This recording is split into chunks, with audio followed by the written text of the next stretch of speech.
Hello friends நீங்கள் இப்போது தான் என் வீடியோவை பார்க்க வந்திருக்கீங்களா? இதற்கு முன்னாடி நான் அருள்மிகு ஸ்ரீ மீனாட்சி அம்மனின் அற்புதங்களை பற்றி கூறியதை நீங்கள் இன்னும் கேட்கலையா? கவலை வேண்டாம், அதற்கான லிங்கை நான் டிஸ்கிரிப்ஷனில் கொடுத்துருக்கேன். உடனே போய் அதை கேட்டுவிட்டு அதுக்கப்புறம் வந்து இந்த வீடியோவை கேட்க ஆரம்பிங்க. முக்குறுணி பிள்ளையார் சன்னதியை பற்றி கேட்போம். அம்மன் சன்னதியிலிருந்து சுவாமி சன்னதிக்கு செல்லும் வழியில் இருக்கிறது முக்குறுணி பிள்ளையார் சன்னதி. 8 அடி உயரம் உள்ள இவர் ஒரே கல்லில் செய்யப்பட்டவர். மிக பிரமாண்ட வடிவில் இருக்கும் இவர் சிலை தற்போதுள்ள வண்டியூர் தெப்பக்குளம் தோண்டிய போது கிடைத்ததாம். திருமலை நாயக்கர் மன்னர் காலத்தில் நாயக்கர் மகால் கட்டும் பணிக்காக மண் தோண்டிய இடம்தான் பின்னர் தெப்பக்குளமாக அறியப்பட்டது. இவ்வாறு இங்கு மண் தோண்டப்பட்ட போது பிள்ளையார் சிலை ஒன்று கண்டெடுக்கப்பட்டது. இப்போது மீனாட்சி அம்மன் கோயிலில் முக்குறுணி பிள்ளையார் வீற்றிருக்கும் இடத்தில் அப்போது நடராஜர் தாண்டவமாடிய சிலை ஒன்று இருந்ததாம்.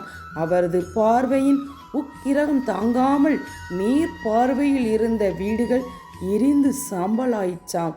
மேலும் சில உயிர் இழப்புகளும் இருந்ததாம். இதுபோன்ற சங்கடங்களை தீர்ப்பதற்காக மன்னரிடம் மக்கள் முறையிட்டு வந்தனர்.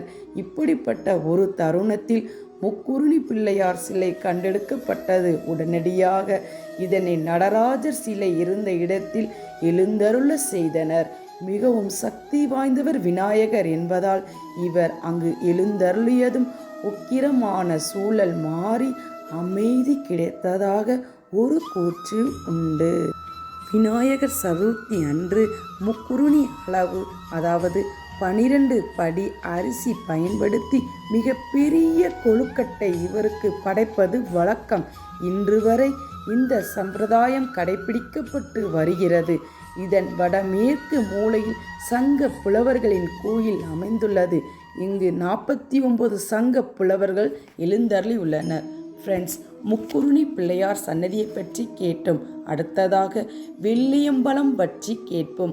அதுவரை இணைந்திடுங்கள் RRG யூடியூப் சேனலுடன். ஃப்ரெண்ட்ஸ், உங்களுக்கு என்னுடைய வீடியோ உடனுக்குடன் கிடைக்க மறக்காமல் சப்ஸ்கிரைப் பண்ணுங்கள். அதே மாதிரி இந்த வீடியோ பிடிச்சிருந்தா லைக் பண்ணுங்கள். மனசில் என்ன தோணுதோ அதை கமெண்ட் பண்ணுங்கள். மறக்காமல் உங்கள் ஃப்ரெண்ட்ஸுக்கு இதை ஷேர் பண்ணுங்கள்.